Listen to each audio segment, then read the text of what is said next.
Okay, good afternoon. Welcome to the November Lunch and Learn for the League of Women Voters. I'm Dennis Marr, the current president. We really have a wonderful full house here. I guess when they talk about death and taxes, I haven't seen this many people here since Don Gaver's memorial service, so that was the death part, and then I guess we're here all for the tax part. All right. Beverly Krebs is going to come up and introduce our speaker for today. Beverly?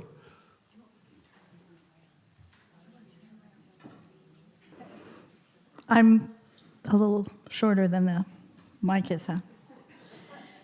My grandkids are now teasing me. They're both taller than I am and on their way to be way taller than I am. I said, I'll have no more of this, no more. I'd like to introduce you to Jeffrey Froshman. He is a distinguished lecturer at CSUMB and has been there since January of 1996. He was awarded the title of a distinguished lecturer, acknowledging his contribution to students in the school. He teaches income tax and intermediate accounting. He also is co-founder and past chair of the College of Business Dean's Advisory Council. One of the things that I found most interesting is that he has a background that isn't just business and isn't just accounting, that he was an IRS agent, which all of us will say, okay. Okay. And he has an MBA in taxation from Golden Gate University and a bachelor's in accounting from the University of Santa Clara. So he's a retired CPA and still practices certified financial planning, which I could use a little, actually. They have a daughter, he and his wife, Muriel. They live in Santa Cruz. And he's here to help us unravel a few questions we might have about changes in the income tax. So I'd like you to welcome him.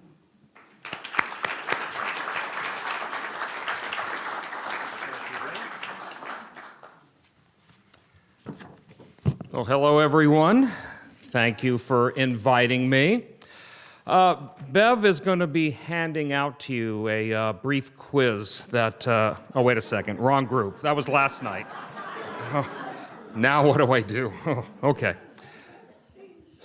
So when it comes time to talk to a group of people about income tax, I'm used to seeing glazed looks in front of me. I mean, I've been teaching at the college level. This is my 23rd year at CSUMB. I'm the original faculty member there, so I can say I show up, once or twice a week, and I'm the senior faculty member. But I do it for gas money, as they say. Something to do in my spare time, and what I've gotten back volunteering, so to speak, my time is just 100 times more than what I think I've given to the university. It's just been a rewarding experience. And talking about income tax, when I got invited here, I guess the contact for the league goes over to the university and says, here's our topic, and since I'm the only person that teaches income tax, I get anointed, so though I'm very pleased to be here. This is what I do all the time, is talk to people about tax, so you're gonna get a double barrel here this evening. But let me give you just a couple of moment background about myself. Bev touched upon a few of the highlights. I was a accounting student at the University of Santa Clara, and my part-time job, like most college students, you have some type of employment. I sold appliances, so refrigerators, washers, dryers, that kind of stuff. And I had been doing that for evenings and weekends for a couple of years. And then during my junior year, the IRS comes on campus and they're recruiting for a work-study program. And I thought, okay, well, I'm an accounting major. Maybe I should try to get a job in something to do with accounting. So I put on my best and whitest T-shirt and went into the interview. I mean, remember, I'm a child of the 60s, like maybe some other people here too, so that was dressing up for me, was a clean white T-shirt. And the interviewer for the IRS looks at my walloping resume, which has, two things that I did in my adult life of 20 years at that time. And the first thing he looks at me, he looks up and says, "Mr. Froshman, my wife and I are interested in a washer and dryer. What do you recommend?" Well, one week later, I find myself at the San Francisco district office of the IRS for my second round interview. Apparently, I passed the skill test that I could talk about appliances really eloquently. This time, I actually put on a sport jacket and a tie. And 2 weeks later, I find myself as a 20-year-old with a gold badge in my initial training class, swearing that I will do no harm, like the Hippocratic Oath. But I am an IRS agent, and we were learned to say, "Hi, I'm from the government. I'm here to help." So I finished up my studies for the IRS. Became really good at one thing, which was individual income tax at that time for initial training. I graduate from college and decide, well, I have a guaranteed full-time job. What the heck? This is a good place to learn and come from. And who else is going to send me to San Francisco for 3 months and pay for all my food, hotel, and transportation? I said, this is great. This is great. And so all of a sudden, they're paying me to learn, and so it's a whole new experience. But boy, was I ever glad I was out of school. I wanted no part more of school. At least I was working now for a living and feeling really good. And then 6 months later, I'm in the MBA program at Golden Gate, with trying to get a master's degree in tax. So I finished that program. I did night school on and off for 3 years, got married during the interim period. And I was just really glad to be out of school at this point. Now I'm really glad. I've got a graduate degree, and I just wanted no part anymore of having to do anything with school or teaching or being a student. And then 6 months later, I have lifetime community college teaching credentials because I'm now teaching income tax at Foothill Community College. So, all right, I'm 24 years old, got a master's degree in tax. I'm a federal agent. And this is just getting a little overwhelming. And so, what was left to do next was I got to pass the CPA exam. So I started working on that. And the next thing I knew, I was 28 years old, had my own shingle hanging out saying, "Come to me, let me do your accounting and tax work." Since I was 28, I needed somebody to mentor me, so I found an older colleague of mine. He was 31, so he really knew what he was doing. And so we had our own accounting firm trying to figure out, okay, now nobody's paying us anything. We need to get something called clients. So we struggled through that, and then 20 years passed, and over that 20-year period, I bought out my older partner, put him out to pasture, and ended up acquiring and merging with 7 accounting firms and had myself a full regional firm with offices over in San Jose and Los Gatos and an office over in Santa Cruz, and brought in several junior partners. At this time, I'm teaching now at Cal State Monterey Bay. And then around the year 2000, besides Y2K and the tech bubble bursting at that time, what was very momentous for me was the California CPA Society said, if you CPAs go out there and get different licenses, we'll let you have other sources of business and revenue you can pursue. So around 2000, I became a certified financial planner, got my securities and insurance licenses, and opened up a parallel business to my own CPA firm. And now I'm going, okay, now what am I supposed to do? I've got 2 businesses. I'm running one myself. I have another CPA firm that I'm the managing partner. Well, I knew that this couldn't continue for long, so I did the really smart thing. I decided a little later in the decade just to retire from being a CPA and concentrate on financial planning and my teaching, and that gets me to here today. So there's my brief story. So speaking of brief stories, the paper I handed out is called Brief Highlights. I'm very good on briefs. Executive summaries is what I live for. Brief highlights of the 2017 Tax Act. Once again, I am used to glazed audiences, but if you go down to number 8, number 8 is really what I feel this is all about, and what it's all about is all about all of you. So as I'm going through these topics, briefly. Anytime there's any questions, please raise your hand. I'm all about interaction, getting my audience, my students involved, and not me just... In fact, I don't even use PowerPoint in the class. You talk about something really interesting. I mean, PowerPoint has its place. I mean, granted, when you give formal presentations, but for doing lectures, you know, my semester is 17 weeks, and it's a 4-unit class, and since I come in only one night a week, you know, the students are with me for 3 hours and 45 minutes, and I don't want to be putting 72 PowerPoints behind me trying to go through the topics. So I'll give them the executive summary of a brief summary, and we'll just do nothing but problems and get them interacting. Now, I'm not going to have you do problems that way, but we'll interact with Q&A, and I think that makes it lively because it is about you, and if you have questions, let's hear them, because chances are, whatever you ask me, there's probably 10 other people who are going to be thinking, now that's a good question. And that's typically how it works. So the first item I have here is that we're all used to filing tax returns, and for our adult life, every tax return we filed had personal exemptions and dependents, and those don't exist anymore. Okay, they're gone.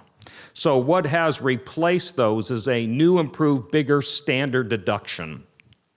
And when somebody does their tax return, if you can imagine a Form 1040 in front of you, the 1040's got two sides. And this is technical, it's called a front side and a back side.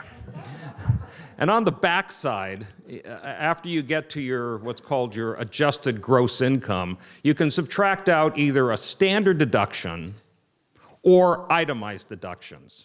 Now, we're all Californians here, so all of us who grew up in the age of buying a home, we know what a mortgage is, we know what the property taxes are here, and so many people itemize their deductions, claim their charitable donations, medical expenses, etc. But the standard deduction that's now in place is actually going to take millions of people off the itemized deduction rolls to simplify tax return filing.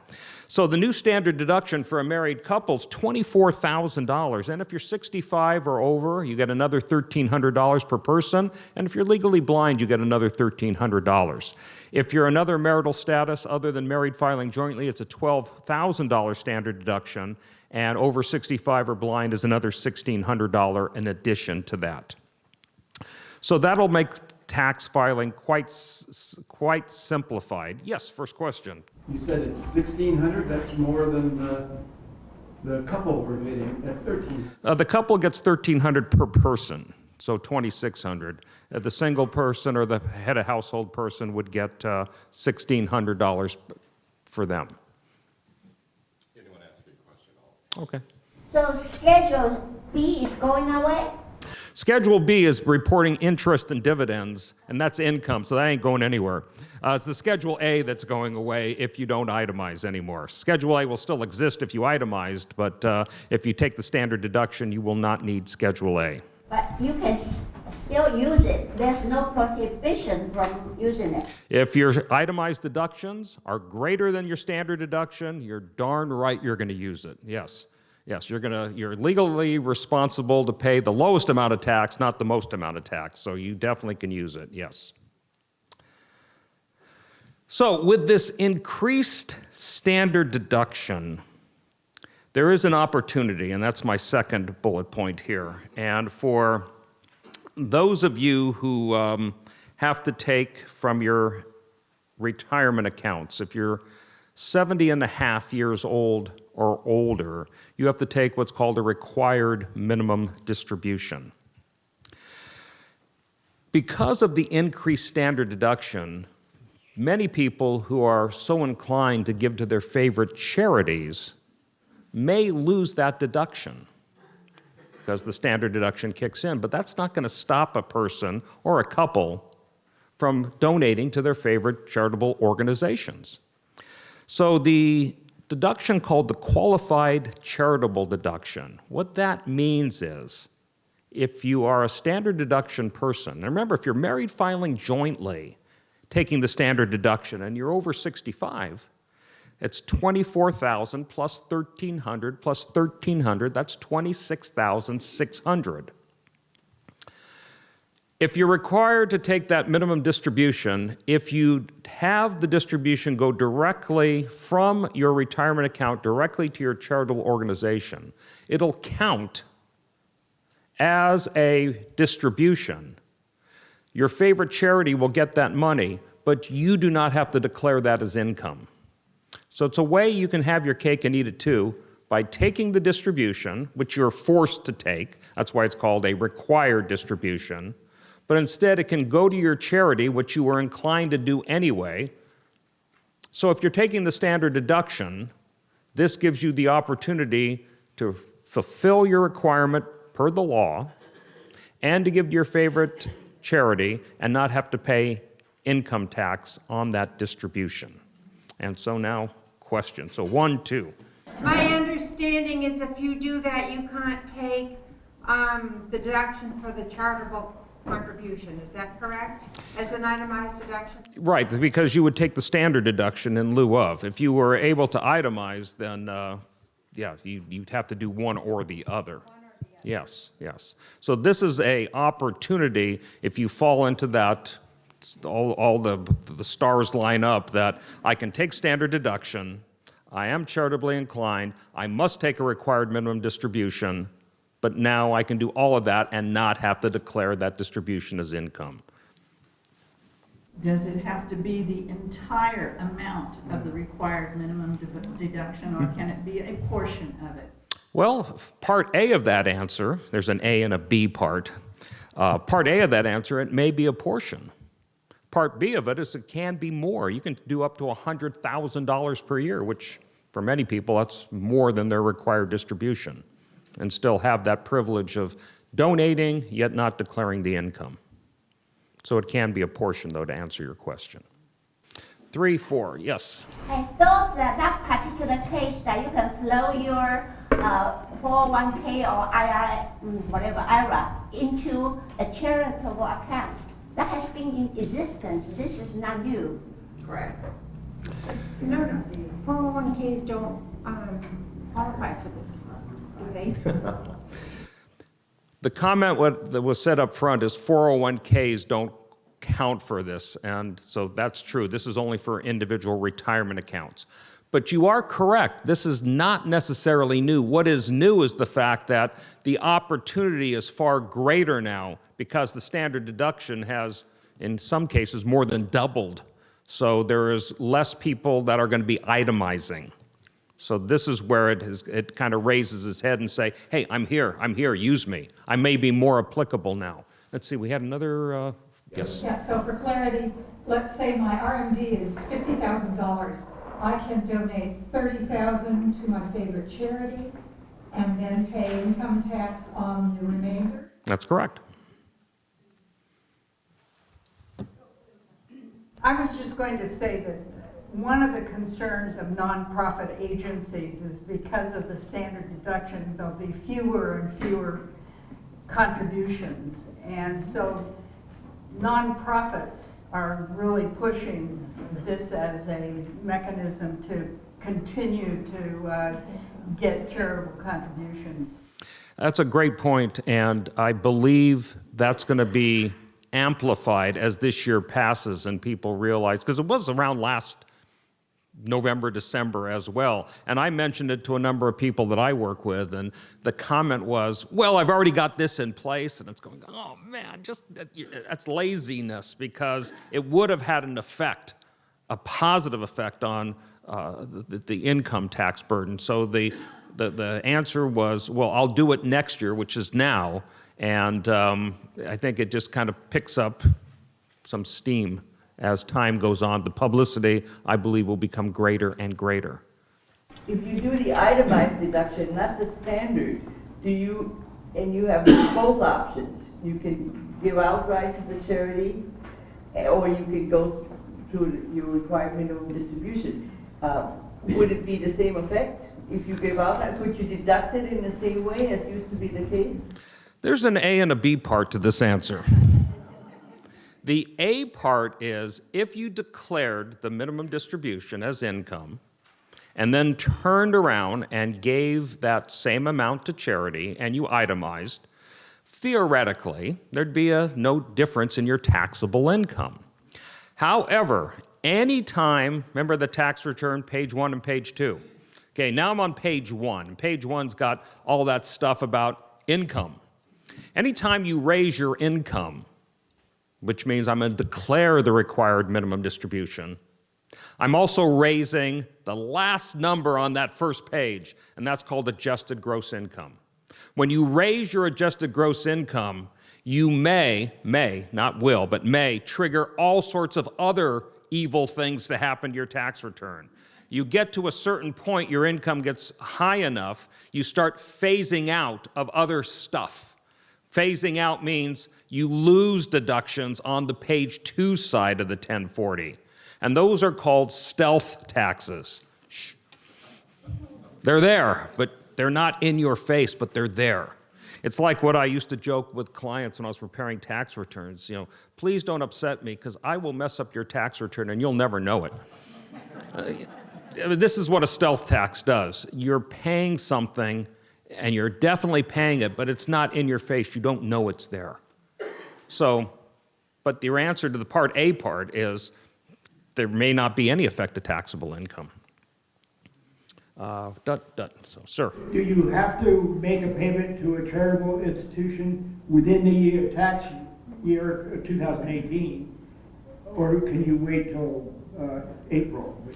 Well, the required minimum distribution has to be done by the end of this year, December 31st, and it's based, of course, on the end of the year 2017 number.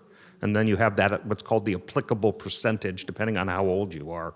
If there's more than 10 years difference between you and a spouse, there's another table, but yeah, end of this year it has to be done. Sir? Can you take $25,000 out at the beginning of the year and then take the last $25,000 and give it to the charity? All right, so I'm going to kind of digest your question. Overall, I mean, the very quick answer is yes. However, now let's peel the onion and go a little deeper. The amount that goes to the charity must come directly from your retirement account. You cannot take that money, just to make sure we're clear here, you can't take the money, deposit it, let's say, into your checking account, then turn that money over and say that was a direct transfer. It doesn't work that way. So you'd have to notify your bank or brokerage so that they can wire the money to the nonprofit organization, like Janet was pointing out here, so that it goes direct, so that it qualifies. Now, let me bring up a big caveat here, all right? So we're talking about this wonderful opportunity. This is a really good provision in the law, and yet the IRS hasn't caught up with this yet, meaning that when the paying company, your brokerage or bank, does the transfer, your 1099 form, you're all familiar with RMDs, it's called a 1099-R. R stands for usually retirement. There's no little code or box that says, here's what you did.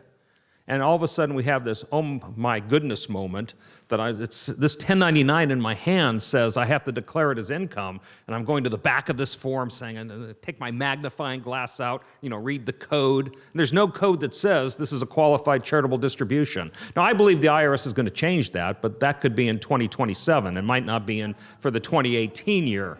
So you have to be ready to maybe jump through some hoops answering and responding to letters that will come from the Internal Revenue Service. You just have to have that little caveat and warning that that can very easily happen. Yes, ma'am. If you had an idea that you wanted to make a contribution in 2019 for like the 100th birthday of your favorite charity or whatever, could you do your rollover into a donor advised fund and then would that count, and then you can have them do it for next year? No, I'm familiar with what you're saying, yes. You used a word, though, that kind of made my skin crawl. You used the term rollover. And to my ears, rollover is a whole different thing than I know what you're talking about. Everything's tax. It's so technical. I understand exactly what you meant, yes. We're not doing accrual-based accounting here. It's cash basis. So whatever year you want this done has to be done in that year. So you can't do some donor-based fund now, direct them to do it in 2019 and expect this to be a 2019 item. Whatever happens this year means that you take the RMD this year and then your bank or your brokerage must send out those dollars or more, as we said, you can go up to $100,000, to the qualified organization, the 501c3 organization, to be a little technical there. What the organization does from that point on is... So is a donor advised fund a 501(c)(3)? It's not a charity, it's a charitable. I'm asking if that's permitted. Well, you'd probably have to check with the donor advised fund to see if they qualify as a 501c3. I don't know.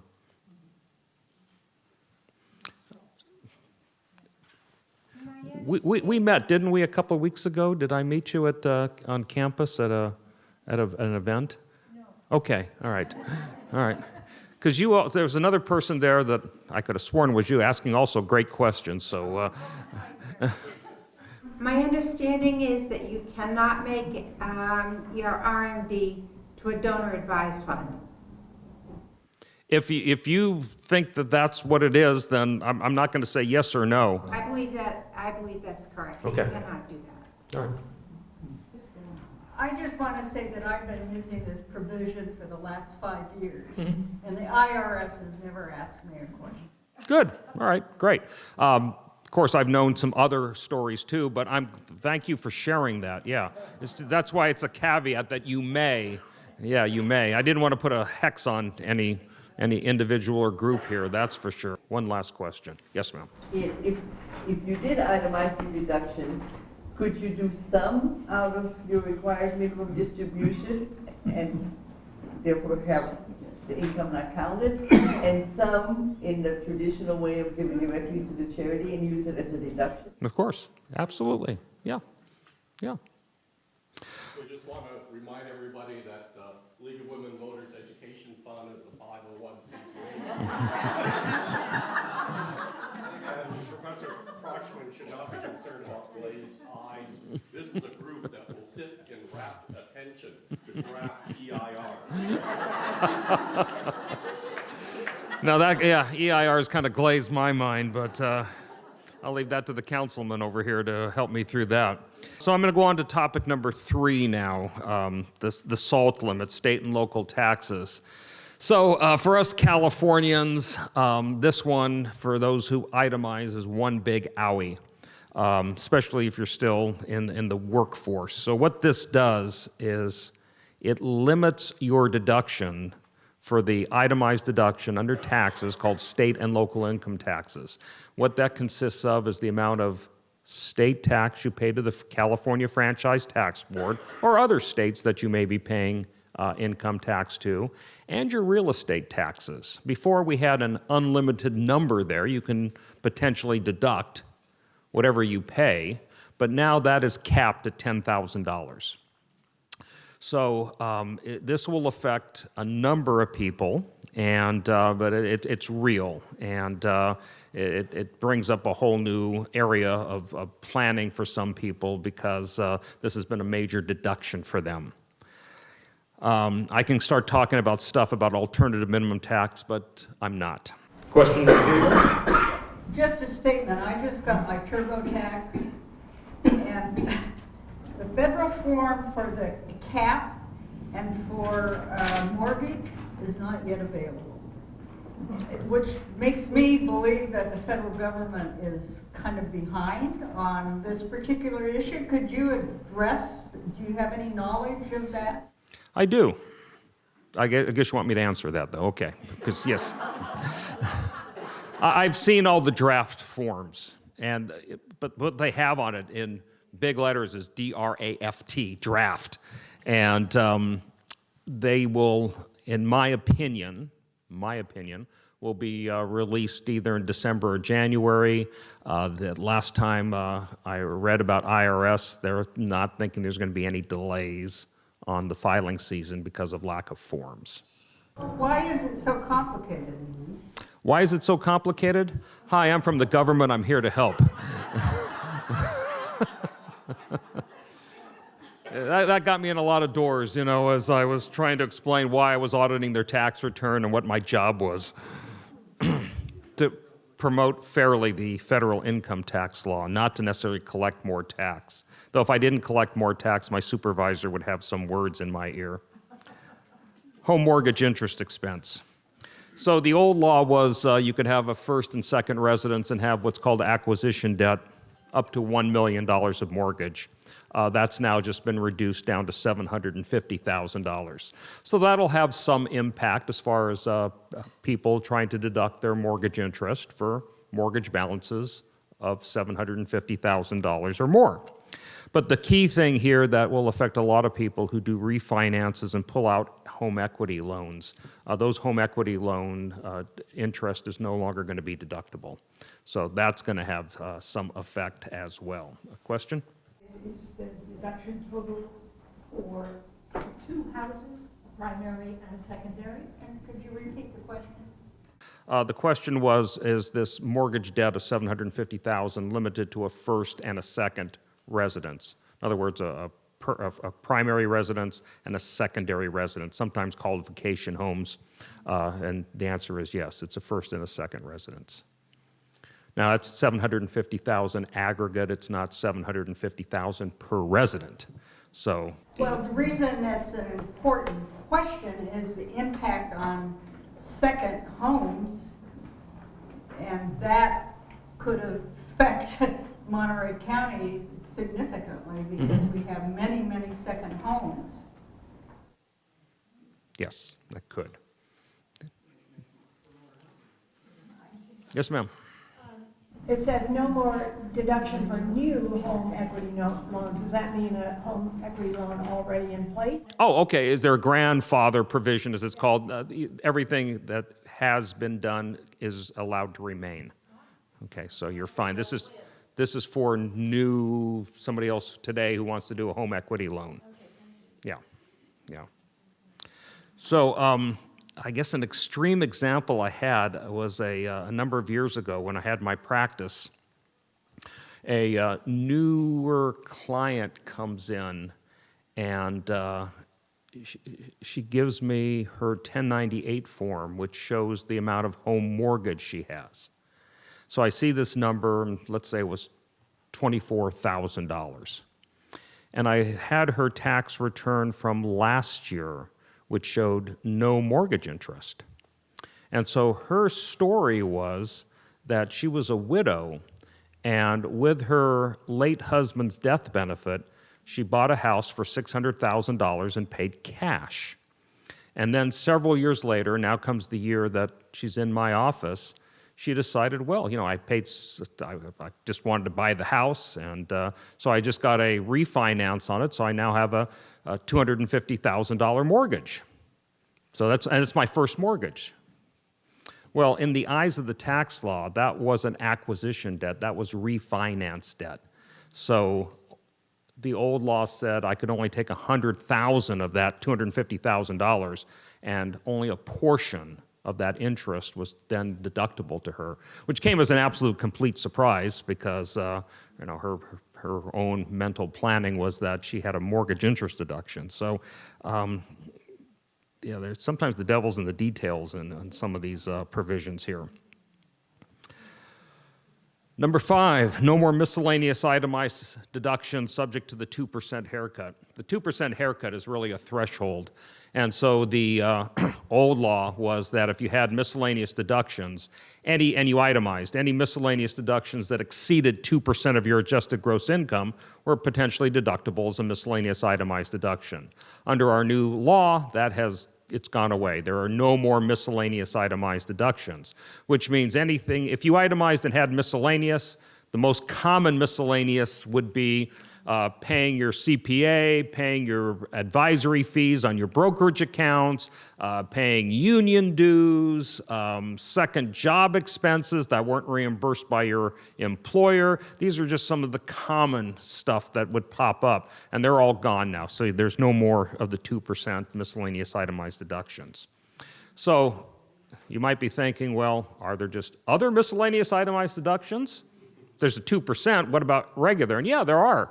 So what they did maintain was that your gambling losses are deductible, but no more than your gambling winnings. So that one still is around.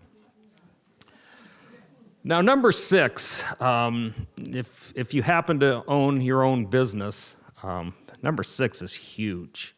Now, if I'm talking to an audience that nobody owns their own business here, I can almost jump to number 7. But in a nutshell, what this new code section says is that up to 20% of your net income from your business may no longer be taxable. You get a nice big 20% chop off the bottom line, and you pay tax on 80% of your profit. That's the general rule. So, and that's for pass-through entities. A pass-through entity means I have a sole proprietorship, I have a partnership, I'm a shareholder in a subchapter S corporation, I have a limited liability company, I have a limited liability partnership, pass-through entities, which means the entity doesn't pay tax, the owners pay the tax, the income passes through to them. So I'm not going to say anything more about that unless somebody has a specific question on how that works. I spend a lot of time in class talking about it, and of course, my students are a little dumbfounded by it all, but I try to tell them this is not trig or calculus, so it's just adding and subtracting and dividing. So, I think they can handle it. They are accounting majors, though sometimes I wonder. Question, sir? So what about rental income? Rental income is not considered to be trade or business income. That's passive income. So this is only for earned income, as it's called. Yeah. Okay, number 7. All right, California's conformed to none of this stuff. So everything regarding, if you have high property taxes, more than $10,000, and you itemize for California, go ahead and deduct it. California's got the same puny standard deduction they've always had. Everything that California taxed as income, capital gains don't exist in California. It's just a regular old income. Your advisor fees, your CPA fees, if you itemize on Schedule A for California, they're all still deductible. So we'll see what happens down the road as far as any type of partial conformity to this. I doubt there's going to be full conformity just because it's California. But right now, they're kind of silent on the matter still. Question? Can you speculate as to what the goal was in these changes? Is it to lower people's taxes? Is the government going to end up with less money? What was the goal here? Okay, so we had a number of FU provisions in here as far as the new tax law. There's good news and there's bad news for the tax law, because you asked for my speculation on this. What is not part of my topics here is what was the target audience? And the target audience that this greatly benefited was big corporations. Okay, the corporate tax bracket is now a flat 21%, and the argument there, right or wrong or indifferent, is it competes on a global scale. That the United States had the highest corporate income tax in the world, and that's why companies were doing what were called inversions, packing up, leaving the United States, and setting up their headquarters in foreign countries where there would be a resident tax that would be potentially a lot cheaper than U.S. tax. The 21% rate made it more of an even playing field. And this was known as the Trump bump back when all this passed, because the moment this law was signed into effect, every publicly traded company had to restate their financial statements. And so what did they restate it? Most of the time they restated saying, we got more income. And what did that do? It increased earnings per share, it increased all sorts of stuff that would make their price go higher. And the stock market had a mini explosion over the summer months. We're seeing some correction happening now, but that was the big beneficiary of that. Now, as far as the individual law, the greatest beneficiaries are going to be what I would call the middle class. If you said middle class, at a high middle class, and lower middle class, lower to middle class would be the beneficiaries because of the higher standard deduction. That will be a real blessing for all sorts of folks. And there's also a big benefit in the child care credit that was doubled to $2,000 per child. So there's going to be some great benefit there. The FU portion of it was meant for California, New York, all those blue states that could use a state and local income tax deduction. That was done away with. And that was very, very deliberate, very deliberate. And so that would be my answer to that question. Yes, sir. On that, that point, are you hearing that whether or not the state is going to at all litigate that or potentially try to change that? The question is, would our state try to protest, litigate it, come back with some rebuttal saying, this is not proper? There's been a couple of states that have already been the forefront of this, saying that the state income taxes they're paying can be classified also as a charitable donation. So some states have come up with this, and the IRS has come back, so here's the serious part, with a ruling that says none of this is going to fly. You go ahead and do this, and to us, the people, you go ahead and do this, and it's going to be flagged and disallowed immediately, which then raises the question, will there be a class action, or will there be somebody with deep enough pockets who will actually take this on to tax court and further up the appeals ladder? And if that happens, it will take years before any results happen. Anything that has the word tax court or next to it usually takes 2 to 3 years just to get there, and then the appeals process takes a year or 2 or 3 thereafter.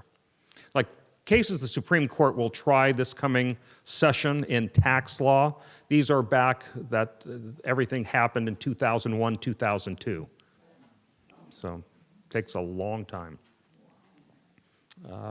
1, 2. You've changed my perception on this tax law. I had the perception that other than corporations, which clearly benefited, the benefit would go primarily to the 1%, and most of us will come out more or less a wash. In California, maybe even a loss, which would be then politically damaging to, as far as this law is concerned, the Republican Party. But it sounds like you're not saying that at all, that overall people are going to see a saving and it might be politically valuable. Yeah, the top 1%, this is going to be hard to fathom. I deal with people in Silicon Valley, and I've had for decades. Believe it or not, the top 1% isn't that all that interested in income tax. It's a fact of life. In other words, they just pay the tax. What do the top 1% care about is the estate tax, the legacy, the foundations they're creating to get rid of that 40% tax on my net worth.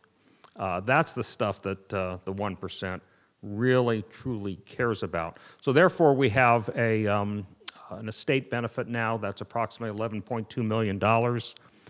It'd be double that for a married couple. Trusts, sophisticated trusts will become more relevant. Charitable foundations, certainly people can set up their own charitable remainder trusts. Those will become more popular to avoid income tax on appreciated property. So that's what that group would be focusing in on. And mark my words, we're not that far away from our Social Security being means tested as well. That's going to be a revenue enhancement. Our national debt is so large, and we are historically in a low income tax situation. I mean, let's just go back, I think all of us here can remember the Kennedy administration, and during that time, the highest rate, very few people were in it, was 90%, and it came down to 70%, and then for years it was at 50%. I mean, we're in this ridiculously low, historically speaking, income tax rate. Sooner or later, we're going to hit this go, no-go point with our national debt that you have to raise revenue. You have to, and where's it going to come from? It's going to come from income taxes. So Social Security being means tested means that, and I can't comment on grandfathering as far as benefits, but for example, if you're age 70, you have to start taking Social Security. A lot of people in Silicon Valley are still working well past minimum Social Security age of 62. Full retirement age for people who aren't boomers are 67 now. But at age 70, Social Security will make you start taking your and if you're a higher income person, you'll start getting an annual benefit of approximately $44,000 a year on your Social Security. Right now, that's 85% taxable to the feds. It's California tax-free. What will happen in means testing would be, gee, if your AGI is above $250,000, we're going to start diminishing your Social Security payment, and because you don't need it. That's coming down the road. Don't know when, but I'll tell you, there's revenue to be had there. There's revenue to be had. Let's see, we had a question there and then here. Relating to number 7, California not conforming to the federal. So under certain circumstances, it seems like you would have to actually have two sets of tax returns that you're going to have to pay your accountant for. Two sets of tax returns to pay your accountant for, well, that's no different than you have right now. The difference I think you're thinking about is you may have a federal return that has standard deduction, you might have a state return that has itemized deductions, and if anybody uses that to say we're going to increase our fee, I'd be looking for another accountant because this is all computer generated and it comes out just like that. You're filling in the same data you would give to your accountant per tax preparer, so there should be no difference as far as how they charge for that aspect of it. None. Let's say dot. Back to the charitable deductions. If you itemize and you have your charitable from your broker or whatever, is that still, can you itemize that as a deduction? The gift, the charitable gift? I'm not sure I followed what you were saying, so can you say that again, please? Okay, you take your required minimum distribution, but beyond that, you also give charitable gifts out of your IRA. We itemize. Can you still claim those as deductions? No, if you take anything out of your IRA and directly send it to the charitable institution, you're just not declaring income on it. But that's not a deduction, no. Yes, ma'am. As a result of the corporate tax reduction, have any of the big corporations brought their headquarters back to the United States rather than an offshore like Barbados or something? Ireland would be probably the more common country than, somewhere in the Seychelles or, the Barbados. Not that I'm aware of, no. Not that I'm aware of. Doesn't mean they won't, but I'm not aware of any. Maybe there have been. I'm not aware of any. Yeah. Let's see. Yes. One of the local concerns relates to short-term rentals. And a lot of the short-term rentals are second homes. And the question has been, what impact will the new law have on second homes and short-term rentals? My understanding at this point is that if you do rent out your house, all these requirements count as expenses and you're not limited in terms of what you can deduct. Is that your understanding? If we're saying that the second home that is being rented is mixed usage, meaning that, let's say I live there for 6 months and I rent for 6 months, then we're going to have a split of how the deduction would be handled. And so on the rental side of it, there is no caps or limits. It's all business expense. That's how that provision would work. Were you aware, and many of you may be aware, that if you had a home that you rented, let's say for during the year, if you just rent that home out for 14 days or less, all the income you get is tax-free. You don't have to declare any of it. That's the Incidental Use Rule, which came about a long time ago, and it was meant because of the Olympic Games. So let's say the Olympic Games were in Los Angeles. How about that, 1984? And we have people coming all over the world to watch the Olympics. And you happen to be living in an advantageous area, and you say, okay, for 14 days, I'm going to rent my place out for $500 a day. And times 14 days, that would be $7,000. But that's it, 14 days, that $7,000 is pocket money. That's right in your pocket. No, don't have to declare it for anything. But if you said, well, I'm going to rent it for 15 days and just not declare 14 days of income, you can't do that. The whole thing's taxable. I heard someone, I think maybe it was Nancy Pelosi, say the other day that 84% of the tax benefits are going to the 1%. Is that inaccurate? I don't know if that's accurate. I don't have exact numbers or not. So, yeah, I mean, I'm sorry, it's a politician speaking, and somebody who wants to achieve back to a position of relevance. And I'm a big Nancy Pelosi fan, but it's a politician speaking about percentages and numbers that, for the most part, unless you have those facts and figures in front of you and see what she's looking at, it's nonsensical to me. I mean, it really is.